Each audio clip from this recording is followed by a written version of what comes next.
Welcome everybody. I'm Eric Cox. I'm a member of the Netcapital team. So grateful to have you all here for our January demo day. We have a couple of fantastic companies on the line here ready to share about what they are building. And of course, as always, you're able to invest directly into those companies. You might have heard me mention earlier. I know everybody's going through their own things, but if you are in the Los Angeles area and you need some support, there are some ongoing support systems. I have some resources that I shared on LinkedIn. Definitely grateful to be unaffected by the fires, but for anybody experiencing that, do not feel like you're going through it alone, especially as an entrepreneur, which is already a very particularly lonely experience, going through this type of a crisis as well. Don't feel like you have to do it alone here. So wanted to add that in. Okay, let's get started here. Again, thank you so much for everybody for joining. As I mentioned, I'm Eric Cox. I'm a member of the Netcapital team. We are here for the January demo day with 3 companies that are actively raising capital. I will add links to each of them into the chat feature here. But as we go through the process, each of the companies, there are REVO Zero, that's Needworking, and Sunnoo. You'll be able to see that information just in a moment, and I will add that into the chat feature here. And so do please participate. We want to keep this as interactive as possible. Please do ask your questions. But a couple quick housekeeping items. I know there is a Q&A feature and also a chat feature. We definitely want to encourage folks to use the Q&A feature. That makes it a lot easier to track the questions as they come in and address as many of them as possible. Again, the goal here is to answer your questions. This is not for me as much as I love it. So please do participate, ask as many questions you'd like to. I'll try to get to as many of them as I possibly can there. I want to thank the entire Netcapital team. Kathy's on the line recording right now. Troy and Paula really help organize these things and keep everything running on the rails. I should do a better job of thanking them. I get the pleasure of hanging out with these folks. But at the end of the day, it's a pretty heavy lift for the rest of the Netcapital team. So shout out to all those folks on the line and those who might see this recording. We're digging in right away here. So Ruben, you said you were ready to kick us off here with REVO Zero. I am granting you access to share your screen if you would like to. And I will add a link into the chat for folks to be able to visit your offering page. Again, each of these companies actively raising capital. You too can review the offering page. And if you're so inclined, you can invest. Why don't you come on here, Ruben? Tell us a little bit about what you're building. Absolutely. Hey, thank you for having us here today. And, instead of telling you a little bit about us, which is a kind of a boring introduction and everything is on the landing page, I wanted the people who are watching this to think, how would they feel if they could have the opportunity to drive a car that is zero emissions. Again, zero emissions, no gasoline, and gives you the ability to drive a car for your daily needs, commuting, local trips, errands, but also have the ability to go on the road and do long trips without having to worry about your range. And having 700 miles available of range, and at the same time the ability to refuel in 7 minutes with a refueling network that is available nationwide, right? Would that change the status quo of our today's reality? Would someone feel that a spacious, with a touch of luxury and comfortable vehicle, in this case, the SUV, which is the first one we are launching, a 6-passenger, 3-row SUV, zero emissions, again with 700 miles, and you'll be able to use it for local trips at a low cost per mile. Would that change our reality of transportation? And this is, in a way, if the answer is that would be interesting, I would say those who believe that they should consider a company like us, because that's what we're doing.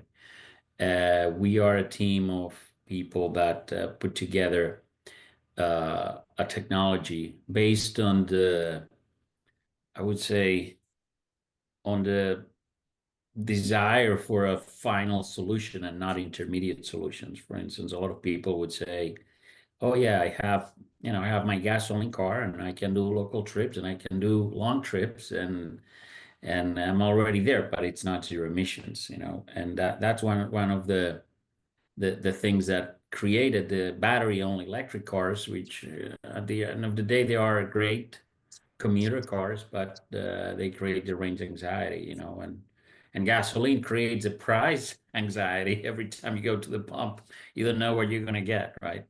So we thought about all that deeply and came up with what we believe is the solution, which is a vehicle that combines both a mid-sized battery and a long-range fuel cell that uses hydrogen uh, for the long trips, and it uses battery power for the short trips, and it has a module that basically manages all that for the driver. So the driver doesn't really have to do anything. It's the same experience as driving a gasoline car.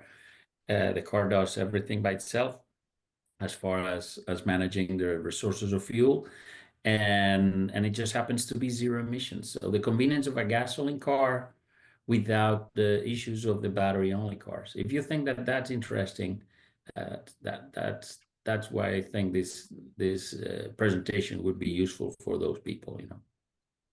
Yeah, and I feel like people do want to solve the problem, and oftentimes people are coming up with different solutions here. Can you talk a little bit about how you came to the ultimate conclusion that the hybrid between hydrogen and battery operated is the exact right application that we need right now? Well, it came basically through a need and a combination of disappointment because I mean, no one loves gasoline. Gasoline is convenient, and that's why we have it. We all, like our gasoline cars. But I hate. I guess we all hate the going to the gas station to see every week. I mean, someone 10,000 miles away from here gets up in the morning, decides to increase the price of the barrel of oil, and the next day you see a bump of 50 cents. The gas becomes more expensive, so people don't like this. I didn't like that, and I guess no one wants to go to the gas station and be surprised of how much they gotta pay. Also, you get a drop of gasoline on your car while you're refueling, and your hand smells gasoline for 3 days. Plus, not even talking about the CO2 impact, which for some people it's a priority. For some others, it's something we don't have to worry in 100 years. But besides that, every time you drive a gasoline car, you're releasing over 150 toxic pollutants that most of them will kill you in an instant. Everybody knows that if you run a gasoline car in a garage and the door is open, you'll last 5 minutes.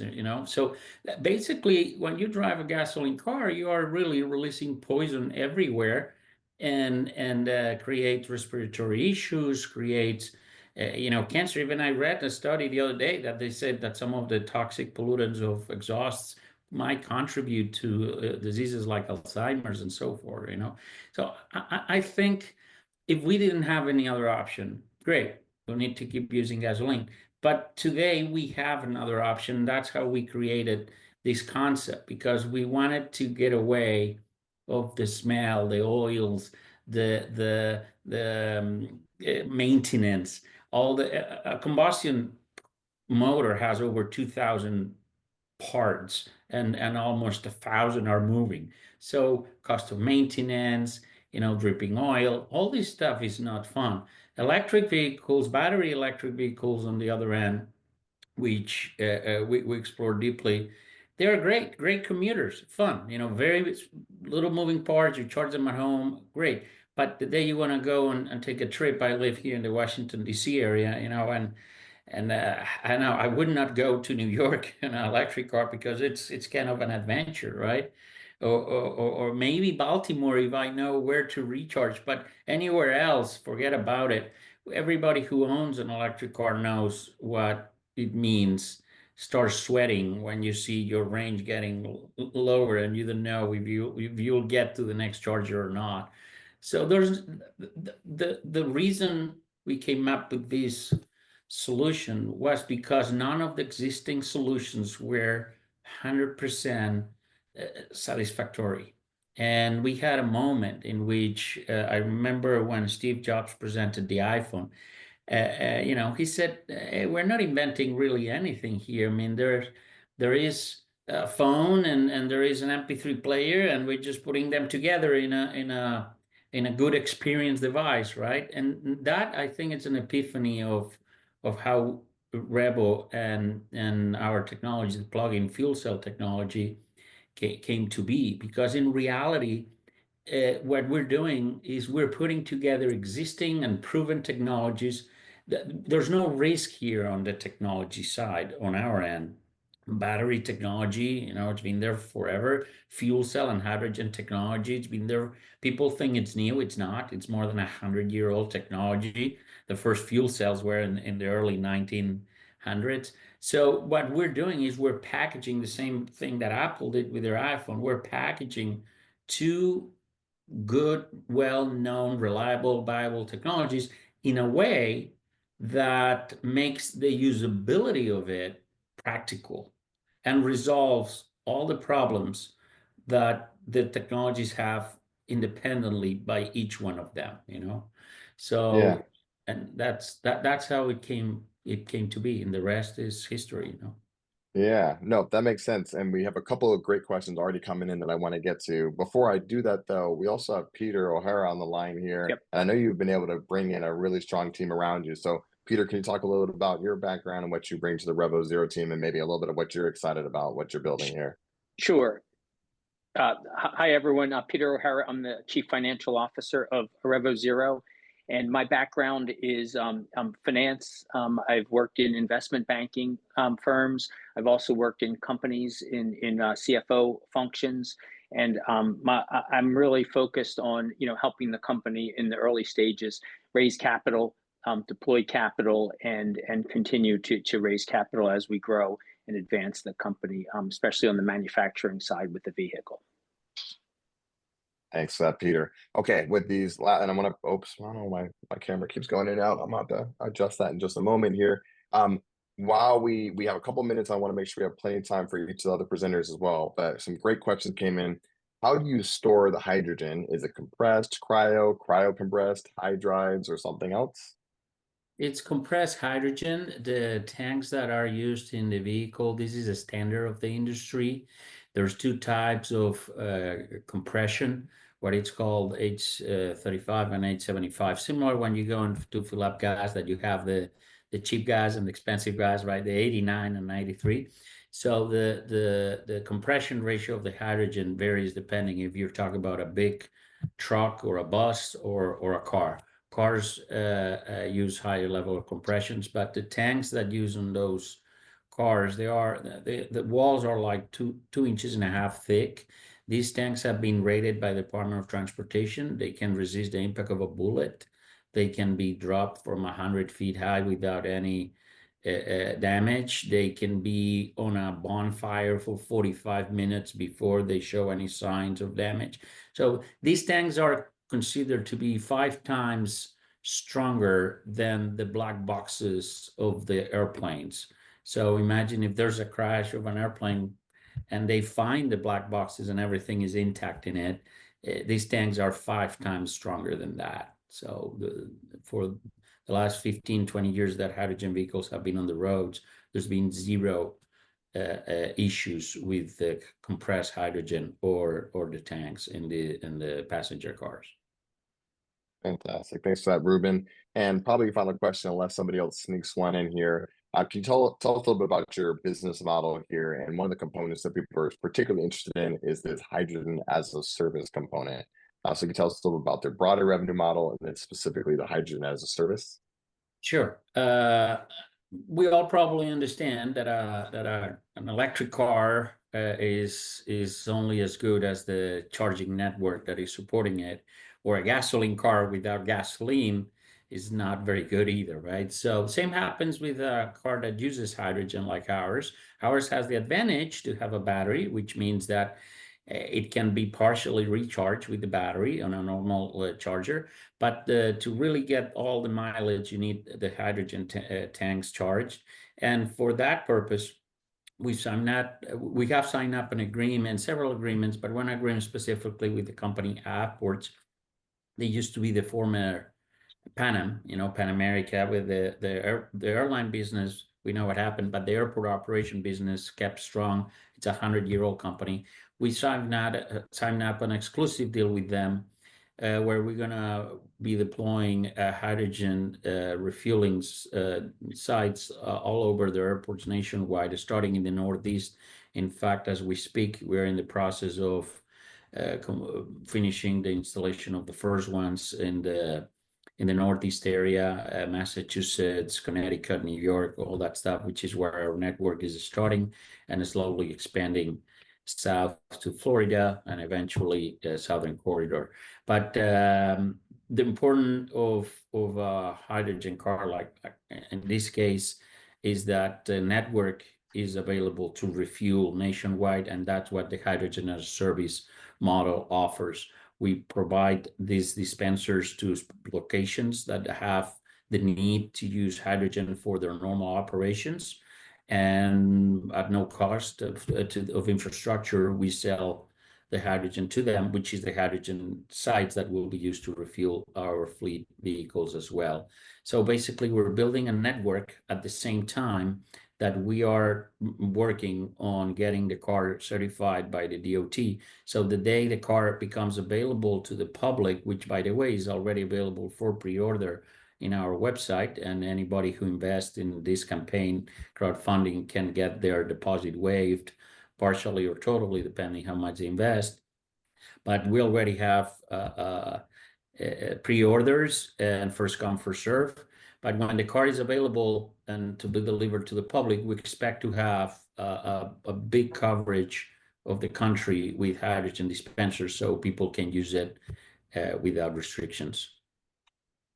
Fantastic. And I feel like a lot of people do that already have hydrogen cars are really grateful for how it works. Range anxiety and the infrastructure would be the only criticism, water being the only byproduct from hydrogen combustion, which is super exciting.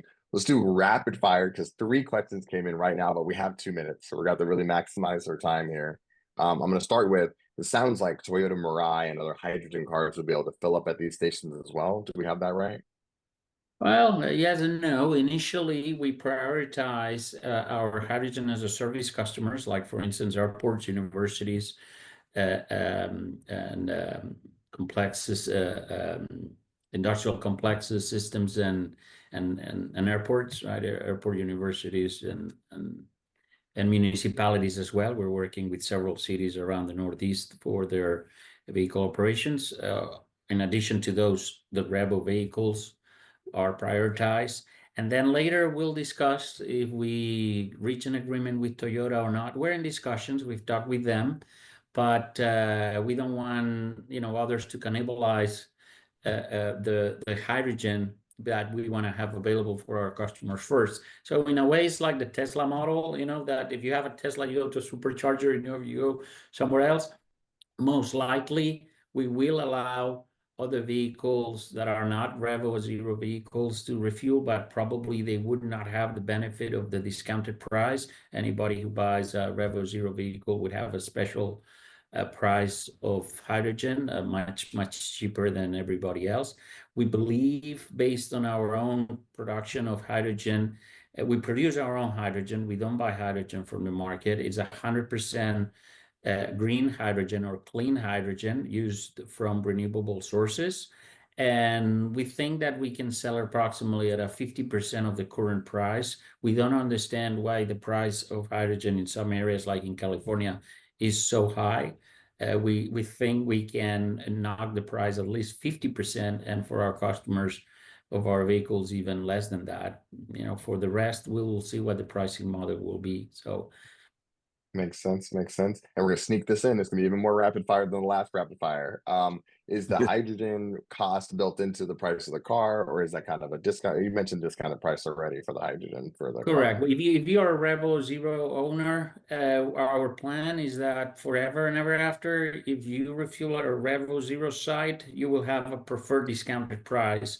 In addition to that, we're discussing probably having some promotions that there will be a certain number of credits for hydrogen. So if you buy a car and you buy it, I don't know, before the end of the year and things like that, probably we'll throw certain money there to buy hydrogen. So we have an app that you can install on your phone, and then you pay with your app when you buy hydrogen. So we would preload the app with certain amount of money, so people will be able to go and refill their tank without paying, because it would be part of the promotion. But eventually, if that runs out, REVO users will always buy hydrogen at a much cheaper price at the REVO sites than anybody else.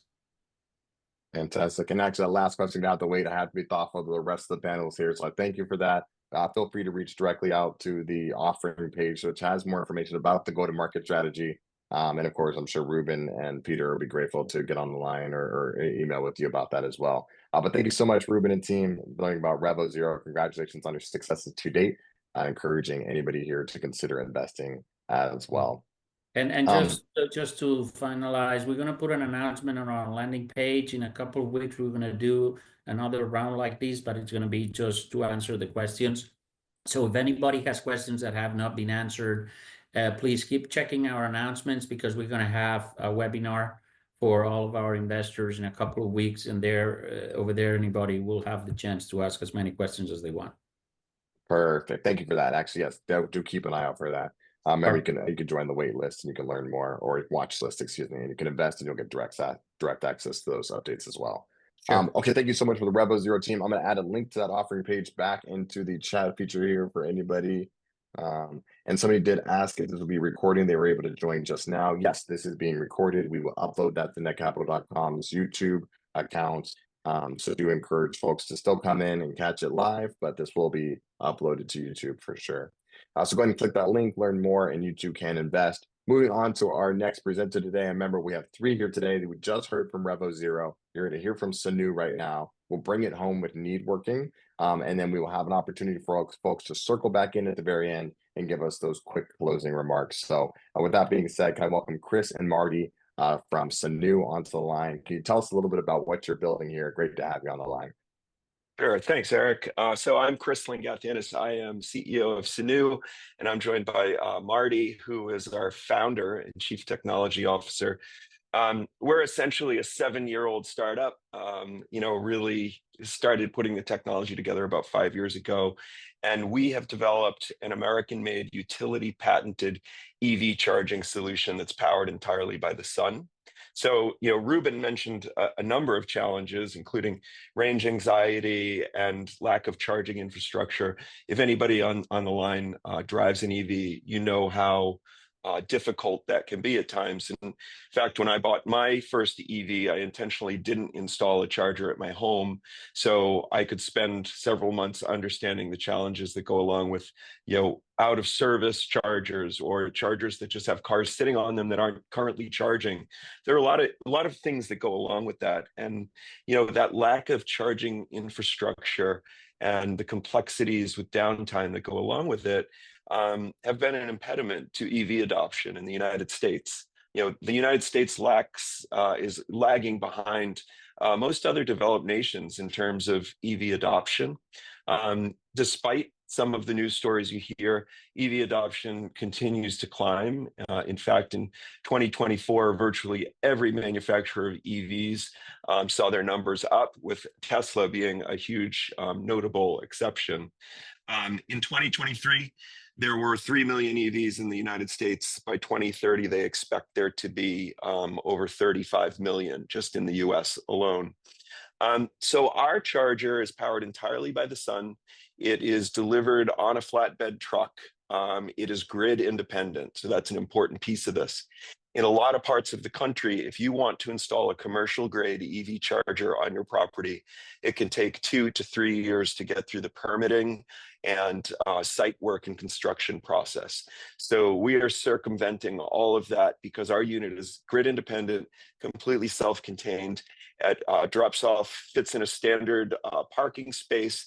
You hit a button, it's fully deployed in 90 seconds. But really our secret sauce is our sun tracking turret. So Marty had this brilliant idea of developing a sun tracking turret that is dual axis, so meaning it tracks on 2 different axes, but it is controlled only by 1 motor. So there have been sun tracking technologies over the years, but they're very inefficient.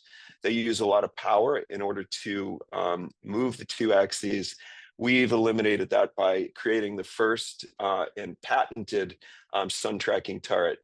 Beyond our EV charger, which our secret sauce is really that tracking turret. So that's going to really represent a standalone piece of our business beyond the EV charger itself.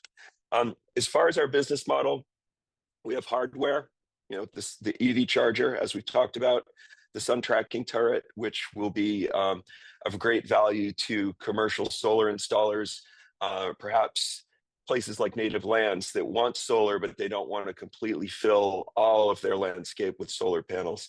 Our sun tracking turret is 42% more efficient than a static solar array, and it uses 12% less power than antiquated tracking systems. We are about to go to market with our first pilot unit in the coming weeks, probably in about 3 weeks. It will be deployed outside of our headquarters in Las Cruces, New Mexico, which is where Marty is situated. And in 2025, we will be building and deploying up to 10 additional units in the southwestern United States. We have over 20,000 hours of testing put into our unit already. We have received Department of Energy grant money and worked in conjunction with Sandia National Labs to validate the efficacy of our unit, and then partnered with the 3 universities in New Mexico in their PhD capstone projects to continue to test and validate the technology. We have zero debt. We've been completely bootstrapped and self-funded by ourselves with over $300,000 in founder and advisor money invested to date, roughly $100,000 in grant money. And we are currently in what we're calling essentially our friends and family fundraising round, which has us approaching $300,000 in investment money. So we are Sunnoo. We are looking to lead the charge and bring more charging infrastructure to the United States. It's desperately needed. It's estimated that roughly 1.2 million new chargers will be needed by 2030. That's a lot of infrastructure to build in just 5 years. Absolutely. Thanks for that rundown, Chris. And I got to spend a little bit of the winter break out in the Grand Canyon and pass through New Mexico. Great starter application for that technology, which is super exciting. Marty, you're on the line. Last time we spoke, you were in the headquarters, working in the warehouse. I see you were able to escape. So I'd love to welcome you to the line and tell us a little bit about your background and how you ultimately came up with this concept and what you're excited about with what you're building there. Yeah, thanks. My name's Martin Giro. Basically, my background is in resource, mechanical and electrical engineering. Done plenty of projects between cow manure to energy, or basically methane, to electricity. Biofuels. I've had basically done a lot of work in environmental resource engineering. The whole idea of Sunnoo is I was living off grid for a long time. I purchased an EV vehicle without too much idea of what the challenges were. This was back in 2016. From there, we basically tried to develop a unit that was efficient enough and capable enough, reliable enough to basically charge EVs on a commercial basis, which is extraordinarily needed. As being an EV owner for nearly 10 years, the United States is probably, I would say, close to a decade behind in EV charging infrastructure. So we're hoping to make a big dent in it. And that's what we've been basically doing is trying to make each component as efficient as possible, and trying to break the mold with the idea that solar is an applicable EV charging part of infrastructure. So that's kind of where we started, and hopefully making a dent is where we'll end up. Yeah. And that's a great start, and you had quite a bit of traction up to this point. Congratulations on the Department of Energy grant. You've been able to partner with Sandia National Labs, which if nobody's unfamiliar with that, definitely worth the Google, a pioneer in the space, certainly. Somebody wants to ask, so those are some of the partnerships and relationships you've already been able to build. Somebody asks, have you considered partnering with people that make electric airplanes as well? I know there's been a big push. If anybody saw any clips that came out of CES, outside of AI and robotics, electric ATOL or VTOL, virtual takeoff and landing, is also a pretty heavy feature there. Any ideas working beyond autonomous vehicles in terms of cars, but also electric airplanes? Absolutely. Our market and people that we've been talking to kind of extends from EV vehicles into, we've had discussions with companies that rent heavy equipment, construction equipment, Caterpillar, John Deere, for instance. Basically, that all major companies in that realm are basically coming out with their idea or their new models of basically electric loaders, scrapers, construction vehicles, all across the gamut. They've had some interest that we've also have been looking into and implementing basically e-bike charging technology. So something that can be dropped off in the middle of nowhere, power anything from electric bikes, construction vehicles to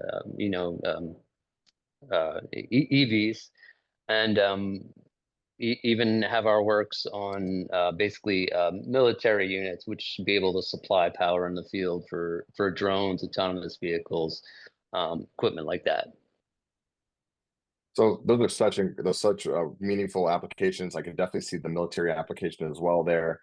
One thing that I've seen recently, and I'm always tracking the regulation shifts and which companies can benefit from that. California initiated a new initiative where landscaping equipment is making a push towards electric as well. And you can imagine this to benefit if you're doing these remote jobs and locations. That could be extra opportunity without having to cycle through batteries and shift back and forth. But I think landscaping will be there as well. And again, as a regulatory guy, I'm super excited that you were able to acquire not just a patent or a design patent, but also a utility patent for that articulating solar panel there. If you could just dig a little bit, and I'm really trying to be thoughtful of time. Yep, we have a little bit more. Last time you mentioned some exciting news about a presentation. You were able to work on a television show. Is there any more that you were able to share with us? I don't want to get ahead of my skis on that. Sure. Yeah. So last spring, we were selected from over 150,000 startups to participate in a show called The Blocks, which is an offshoot of Beta Blocks. It's a business incubator based in Kansas City. So we participated against 100 other startups. It's essentially, they call it a docuseries. It's kind of a reality TV show minus the drama, where each day you sit through a presentation about scaling up a brand, and then you go through a series of exercises to basically advance your startup. It takes place over the course of a week. They get 12 episodes out of it. Our season should be airing in about a month and a half on Amazon Prime. But actually equally exciting is, as a result of that, just yesterday, we received confirmation that we were selected to be a part of something called Sigma Blocks, which is, for the very first time, Beta Blocks received a grant from the warfighters in the US government.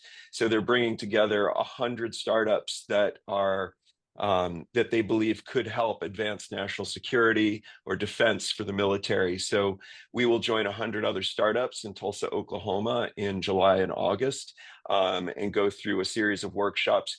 The top 20 technologies will then be invited to Hawaii in the fall, and we will work side by side with government procurement people to ensure that our technology is ready for government deployment. Congratulations on that. I'm so Thanks. grateful you're able to make that update here. Love not only the Amazon Prime piece, but this now extended component. The military application is so compelling, but I can't stop thinking about disaster relief right now and what an opportunity there is right there. Some people are asking in the chat here, so who are your initial targets? Companies with parking lots, consumer homes, and maybe it's an opportunity to talk a little bit about that kind of pretty minimal space requirements for the product. So we can talk about initial applications and kind of what is the footprint for the Sunnoo product. So the footprint is the standard parking spot. It sits on, what is it, Marty, a 9,000-pound steel base plate? Yeah, yeah. Yeah, so it sits in a standard parking spot. And we talk about it as an EV charger, but it is a microgrid. So, there are applications for disaster relief and things like that. Our standard unit will come with an 80 kWh battery on it, which is significant when you think about, you hear a lot of people talking about Tesla Powerwalls as their backup power supply. Those are 13.5 kilowatt with only 13.3 of usable power production. So when you think about our standard unit, we're 5 to 6 times a Tesla Powerwall. So there absolutely is an opportunity to use it in disaster relief situations. And thinking long term, when we created this company and the 3 partners really came together 5 years ago, one of our sort of future goals was, once we are up and running and we've scaled up, for every 100 units that we sell, we want to donate a unit to an underserved area that may have struggle with power challenges. Fantastic. Love to hear that. Love the kind of the true heart that's being built into the business here. And in terms of capacity, that's really impressive. I want to say the new Model 3 has a 73 kilowatt or maybe even 63 kilowatt hour battery. So yeah, being able to have that type of a battery on that type of a footprint is really impressive. All right, being true to my time here. Thank you so much for your questions. I appreciate it so much, Chris and Marty. Remember, please stick around. We're going to do a final closing remark at the end here, but we're going to get to our final panelists here. Before I do that, I am adding a link to the Sunnoo offering page into the chat where everybody can go. You can go directly to netcapital.com and search Sunnoo, or you can click the link that I just added there. It's netcapital.com/companies/SUNNOO. And our previous presentation was REVO Zero. That's netcapital.com/companies/REVOZERO. And then last but certainly not least, excuse me, if I can get through that sentence, we have Needworking on the line. I'm adding that link here now as well. And that's netcapital.com/companies/NEEDWORKING for those folks who are listening audio only.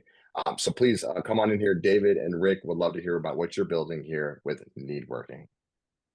Thanks, Eric. Thanks for the opportunity to be here. Everybody's talking about all this energy, and we have a social platform, but what we utilize is just the capital and energy of humans. So it's a little different, but one of the things with Needworking, we've built a platform on needworking.com, and it's a safe, inclusive space where people can actually build trusted relationships, collaborate, and go in and look for opportunities for networking to achieve just personal and professional aspirations. So what Needworking does is you think about how you've actually gone in and networked throughout your life and your career, starting from middle school to high school to beyond to when you got into business. It's kind of people in your surroundings. And what Needworking does is we actually tackle of going into a topic-based connecting. So that way, when you do connect with someone, it's on more of a topic level. So if you, let's say, are in accounting and want to connect with somebody that's in accounting, it's a little bit different than what you normally find like on a LinkedIn. And the other issues too that you see now, and you think about TikTok and the potential ban that's happening this week. It's more of a follow me culture. So more and more you see how the new generations are coming up in social media and how they network, and they're really not listening to people. It's more of just kind of showing off and showing their stuff. And there's nothing wrong with doing that and just kind of touting who you are and what you do, but there has to be a give and take. And if you've read Adam Grant's book, Give and Take, I mean, it's all about the psychology of really helping people within a need. And so we've actually built out Needworking based on 2 philosophies. So Maslow's hierarchy of needs, hence that's where the name came from, because everybody has a need. And then also Dunbar's theory, where Robin Dunbar had said socioeconomics, like you actually want to have less friends and not as many followers.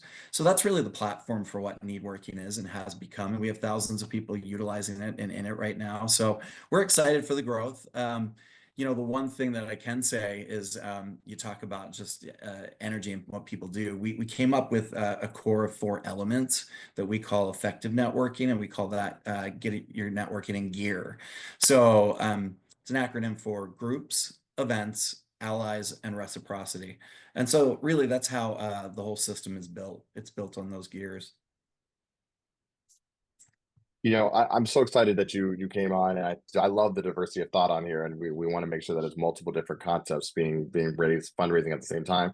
When we first spoke, one of the things I was so excited about was the idea that I feel like there are things that people have and go to waste all of the time, and it just absolutely breaks my heart. And I feel like there's a lot of people who need and go wanting all of the time as well.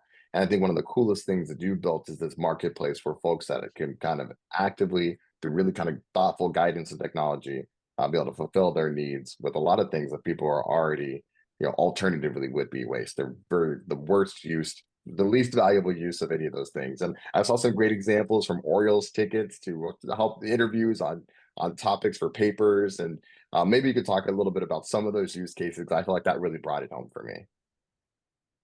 Yeah, just kind of interesting. The Orioles tickets is a great example. I forgot about that one. Somebody jumped on, and one of our users, he had gone to the Orioles game on opening day every year with his father. And his father had passed away, and he was really upset and sad. He didn't really kind of know what he was going to do. But then he's like, well, you know what? I'm going to let that tradition live on. I'm going to take my son. And he threw it out there for opening day tickets because it's a tough get. And actually, somebody from the Orioles reached out to him and gave him a pair of tickets, which was pretty incredible. I mean, we've had some awesome success stories. College students have actually done thesis interviews. There's been a lot of nonprofits for volunteering opportunities, job searches, of course. So it's exciting, and really what we want to do is engage some younger users coming out of into the workforce, because a lot of the times they don't know who to turn to. And, we've all been through it. So we're willing to help, but I don't know if they necessarily know that. So, the goal for us is really, and why we're looking for investment is looking for improving an app and creating an app to get some of those younger users into the system, creating really some AI technology and connecting people on needs based off of what people can do and their expertise, experts in the field, and how somebody that's younger. And one of the cool things too, sorry, I'm going to self-promote a little bit. I wrote a book called Stop Networking, Start Needworking. And everybody talked about pitch presentations and doing it in 5 pages, and I couldn't. So I ended up writing an entire book on it, and it's on Amazon, and I've sold, almost 1,000 copies now. So it's pretty cool.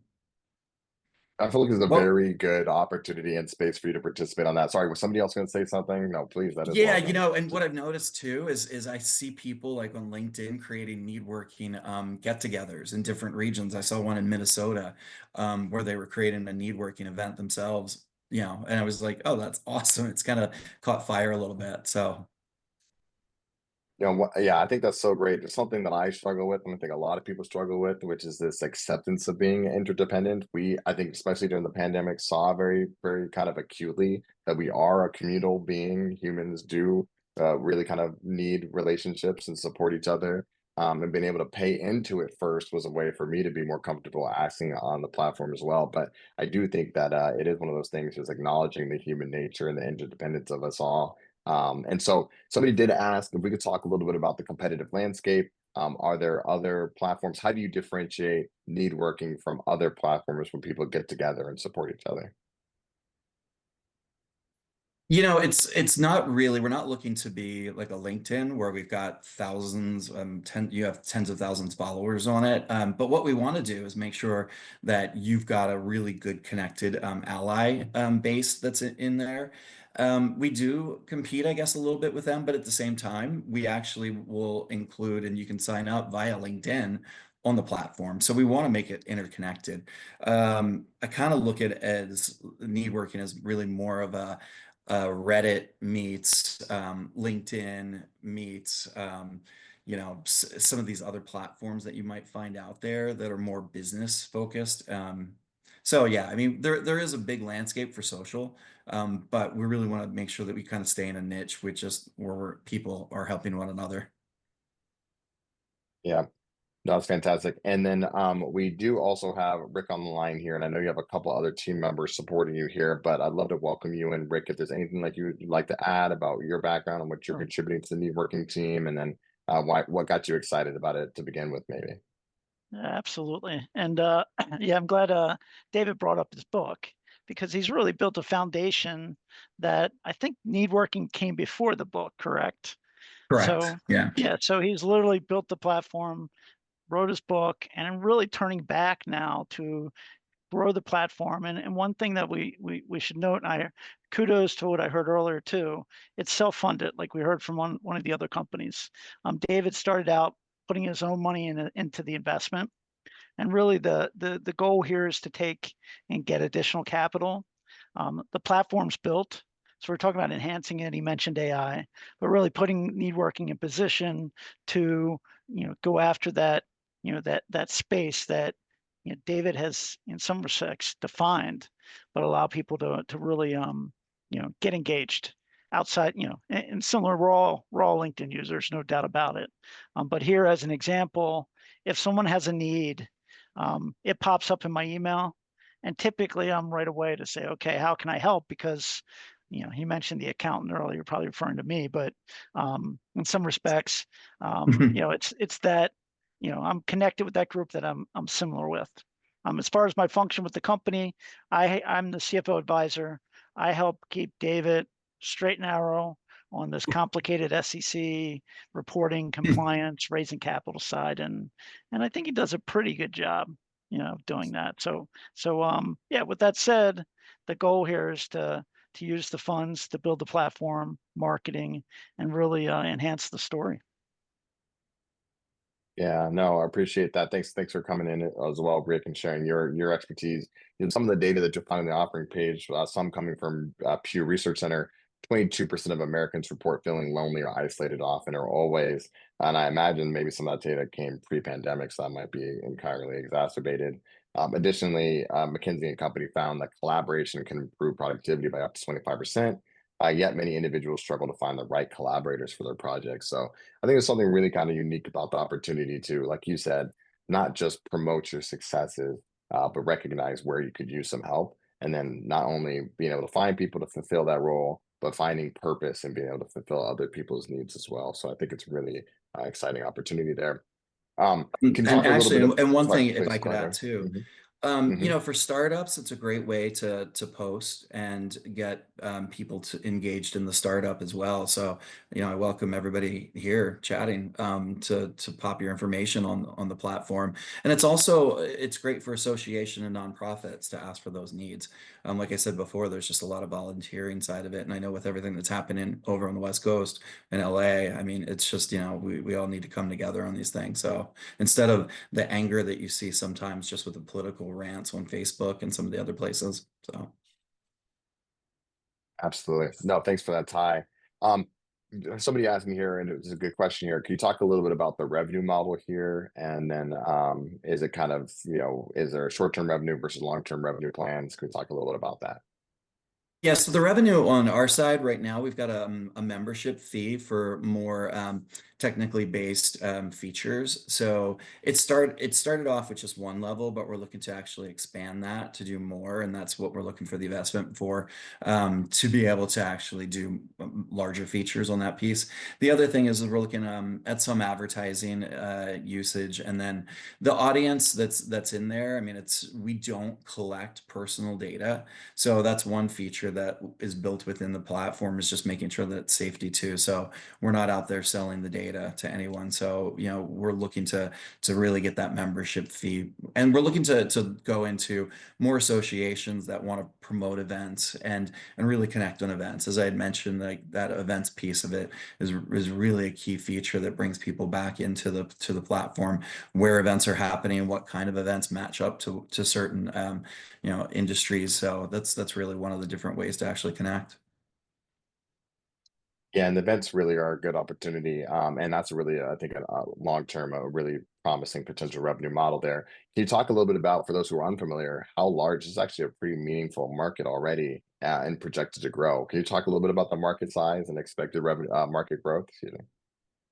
I would actually kick that back to Rick, but the market size of it, like TikTok's got 170 million users. So just even having like some smaller percentages based off of what's out there for revenue, we see it to be a really large potential with that, and the associations really have grasped onto it as well. So there's a lot of the times when you look at association spend in those circles, there is a lot of money that's happening behind the scenes. So I don't have a number exactly, but No problem there. And we've even seen some acquisition activity in the space where Meetup.com was acquired, and some of the other event organizing groups have been acquired in the past or merged with other groups. So, anything that helps people get together in person tends to be able to create some value for the ecosystem. So I think that's fantastic. So that was so great. Thank you so much for the entire Needworking team coming on and speaking about that. I have added links to all of the companies into the chat feature here. I'm going to go back and add those in again. Again, for anybody who is just joining, each of the companies here is actively raising capital on Netcapital. You go to netcapital.com and search Needworking, Sunnoo, and REVO Zero, where you can review their offering page, learn more about the investment opportunity, and you too can invest. And then now we're going to go reverse order here. So we'll go backwards, Needworking, Sunnoo, and then REVO Zero to bring us home. Let's talk about one quick thing, which is why now is the perfect time to invest in your company. And finally, just adding a small snippet there. So all in 1 minute per person here. If there's something that somebody can do to help support you outside of money, of course, we want to go to the investment page and invest in the deal. That's across the board. But outside of money, how could folks who are maybe on the line now or listening to the recording, how can they help you grow your business? So starting with you, David, and Needworking. Yeah, as I had mentioned before, I think like we all have needs. So jump onto the platform, submit something, speak, and reach out to the audience that's there currently. I do think as the social media landscape is changing, we want to kind of change how people are connecting in the future. So I think having little niche sites and sites like Needworking, not even little, but just growing with thousands of people that are in there, really make an impact on how people are connecting. And Eric, you said it too, just mental health. I mean, one of the things that we've looked at is just the importance of what it is to connect with somebody, just because of just isolation and what have you. So, I mean, that's, jump out, throw a need in there. Appreciate that so much. That's fantastic, David. And that is Needworking. Chris, same question to you. Why is now a great time to go and invest? And then how can folks support you outside of investing to help you get to your next level? And this is for Sunnoo. Okay. Well, I would say, we have an American-made utility patented product. The U.S. market size last year was $3.8 billion. It's projected to grow to over $13 billion by 2029. That's a lot of growth in the next 4 years. How can you help us beyond investing? We've been pretty cagey about this. We've kept it close to our chest. Now we're starting to go to market. Follow us on Instagram, LinkedIn, Facebook. You can follow Marty and I, or connect with us on LinkedIn as well. And then kind of closing points, one of the biggest trends right now in EV charging is industry consolidation, with huge energy companies buying EV charging startups to enhance market presence and technology capabilities. So now is a good time. Last but not least, we got into Netcapital, and our parents started investing. And once your parents invest, you got to get serious about things. I love that. I love that. Absolutely. You don't want to have those uncomfortable Thanksgiving. So we're here to help. Thank you so much for that. And that was Sunnoo. The link is in the chat there as well. Thank you, Chris. Last but certainly not least, REVO Zero. Ruben, why don't you tell us about why now is the perfect time to invest, and how folks can support you outside of investment? Sure. And by the way, just a quick comment. You mentioned something about electric airplanes earlier, but if you guys go to our website, it's still pretty new. We signed an agreement with 4 companies to bring hydrogen into the small aviation industry. You can read all about on our website. Very, very interesting project. But why is now the right time? As the rest of our colleagues here, we started the company as a self-funding. After that, we opened it to a seed investment. We were able to raise close to $2 million. And we're moving now into a VC round for 20 million. But we've been getting a lot of requests from people, general individuals, that how can I invest in this? And under our prior or Regulation D, we could not work with the general public, even though we had a lot of people wanting. So we were very glad we worked with Netcapital in order to create this crowdfunding campaign as a place to finally being able to bring the general investor or crowdfunder investor to the platform. We want to create a revolution. The revolutions happen with people. No revolution ever happens just as an office desk. It's got to be the people involved. We would love people to invest now. When we close this round, probably we're going to move into our VC round. So why is this a good time? Because this is a time limited. We don't know how quickly it will sell off or not. So if anybody's interested, this is the time. After that, we're going to move into raising capital in the VC world. And at the same time, if someone likes the idea but is not ready to invest, please go and sign up to our newsletter in our homepage. They will receive updates. Hopefully, maybe one day we'll open another crowdfunding round. We don't know. But if someone really believes that this is a good idea, I would say this is the time. Because after that, when we move into the VC space, we all know that we're going to be a little bit handcuffed on decisions and things we do, right? So, but before going to that route, we wanted to welcome everybody who wanted to join. This is a revolution, and everybody counts when revolutions start. Absolutely. Thank you so much for that, Ruben. So with that, I wanted to wrap up here. Thank you so much for all of our attendees and your very thoughtful questions. I always appreciate you participating in the chat feature there. I have to thank our panelists, REVO Zero, Sunnoo, Needworking. I appreciate each of you coming on the line here and sharing about what you're building here and the excitement of what you're building. Somebody asked earlier about a recording. I'm adding a link into our YouTube channel there. This will be uploaded shortly there, where you can review anything that you might have missed. And if you know somebody who would have been interested in it that couldn't attend, please feel free to share that generously out to folks who might be interested. So every one of these offerings is available to invest in now. You can go to netcapital.com and search them. And I just really want to thank everybody for joining here. Appreciate the panelists as always. And I really thank you working with Netcapital. Thank you, Eric. Thanks for having us. Thank you. It's been a pleasure. Thanks, sir. All right. Take care, everyone.